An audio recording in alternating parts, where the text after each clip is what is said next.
students, welcome to the BK Institute. My name is Tikisha and I will teach you C programming language. So without any further ado, let's get started. सी एक programming language है, जैसे कि उसका नाम ही suggest करता है सी programming language. तो एक प्रोग्रामिंग लैंग्वेज है, तो सबसे पहले हम समझेंगे कि प्रोग्रामिंग लैंग्वेज क्या है और to be very precise language क्या है। लैंग्वेज क्या है, लैंग्वेज हम क्यों यूज करते हैं।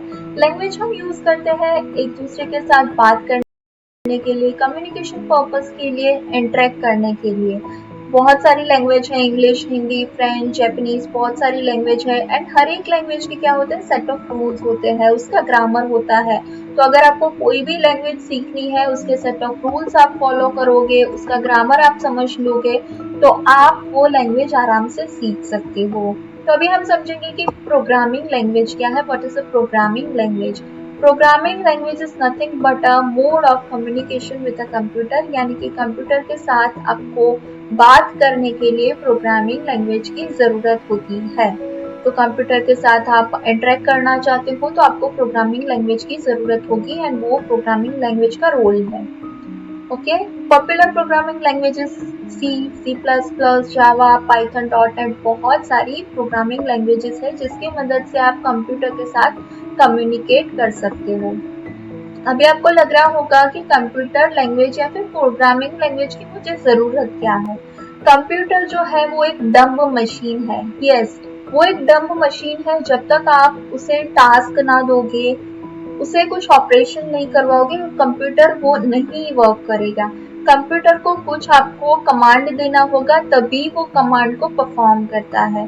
ठीक है, तो आपको कंप्यूटर को वो कमांड देने के लिए, वो टास्क करवाने के लिए प्रोग्रामिंग लैंग्वेज की जरूरत होती है। अभी आप सोचोगे कि क्या मैं हिंदी, इंग्लिश या कोई और लैंग्वेज में कंप्यूटर को कमांड नहीं दे सकता, टास्क नहीं दे सकता, तो उसका आंसर है नो, क्योंकि कंप्यूटर सिर्फ एक लैंग्वेज समझता है एंड वो है 0 एंड 1 की लैंग्वेज, जो है बाइनरी लैंग्वेज। ठीक है, तो इसके लिए आपको कंप्यूटर लैंग्वेज या फिर प्रोग्रामिंग लैंग्वेज की जरूरत होती है। तो जो कुछ भी आप कमांड देते हो इंग्लिश, हिंदी में, कंप्यूटर वो नहीं समझता, कंप्यूटर सिर्फ बाइनरी लैंग्वेज समझता है। ओके, तो मैं आपको एक छोटा सा एग्जांपल देती हूँ जिसके मदद से ये सारी चीजें आपको क्लियर हो जाएगी। अज्यूम कर लीजिए सिचुएशन जिसमें मुझे सिर्फ हिंदी आती है एंड आपको सिर्फ फ्रेंच आती है। इन दिस केस अगर हम दोनों इंटरेक्ट करना चाहे, कम्युनिकेट करना चाहे, तो कैसे कर सकेंगे। हम नहीं कर सकेंगे बिकॉज मुझे सिर्फ हिंदी आती है, आपको सिर्फ फ्रेंच आती है। तो हम कोई डिवाइस या फिर ट्रांसलेटर का यूज करेंगे जिसकी मदद से हम दोनों इंटरेक्ट होंगे।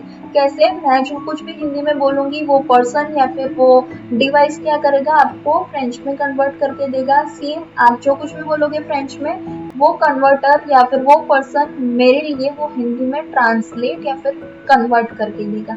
तो ये जो ट्रांसलेटर या फिर कोई डिवाइस है, उसे कंप्यूटर लैंग्वेज में कंपाइलर कहा जाता है। यानी कि जो कोई भी हम कोड लिखेंगे, जो कुछ भी हम टास्क या कमांड देंगे कंप्यूटर को, वो कंप्यूटर वो लैंग्वेज को 0 एंड 1 यानी कि बाइनरी लैंग्वेज में कन्वर्ट करके देगा एंड वो कन्वर्ट करने का काम है कंपाइलर का। ठीक है, तो आपके सी लैंग्वेज का एक सोर्स कोड है। टेंशन लेने वाली कोई बात नहीं है, आगे के सेशन में आपको पता चलेगा कि यह कैसे करना है। तो ये सिंपल सा सी लैंग्वेज का प्रोग्राम है जिसमें कंप्यूटर को बताया गया है कि हेलो वर्ल्ड आपको प्रिंट करना है। ठीक है, तो कंप्यूटर को आप ये टास्क रन करवाओगे तो नहीं समझ में आएगा, तो ये क्या जाएगा, कंपाइलर के पास जाएगा। कंपाइलर ये जो आपने लिखा है वो बाइनरी लैंग्वेज में कन्वर्ट करके देगा, यानी कि 0 एंड 1 की लैंग्वेज में कन्वर्ट करके कंप्यूटर को देगा एंड कंप्यूटर फिर वो टास्क परफॉर्म करेगा। यानी कि ये सोर्स कोड है एंड कंपाइलर ने उसे एग्जीक्यूटेबल कोड में कन्वर्ट कर दिया। तो इसी वजह से हमें कंप्यूटर लैंग्वेज की जरूरत पड़ती है। सो अभी हम सीखेंगे कि सी लैंग्वेज क्या है। हमने प्रोग्रामिंग लैंग्वेज क्या है वो तो समझ लिया, अभी हम समझेंगे कि सी लैंग्वेज क्या है। तो सी एक स्ट्रक्चर लैंग्वेज है।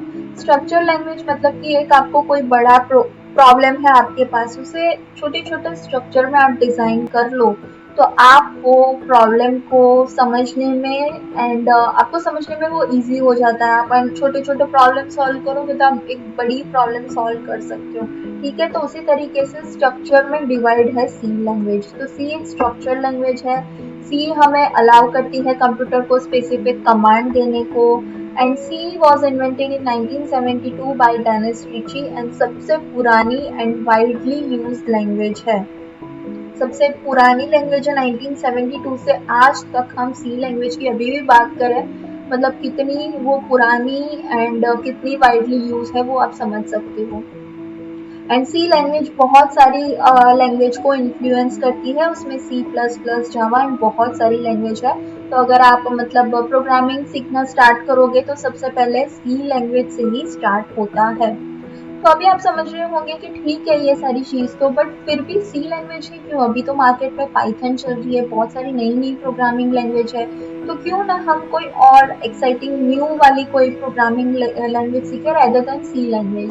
तो हम उसके फीचर्स देखेंगे एंड उसके बाद आपको समझ में आएगा कि हमें सी लैंग्वेज क्यों सीखनी चाहिए। तो ये सी लैंग्वेज के फीचर्स है।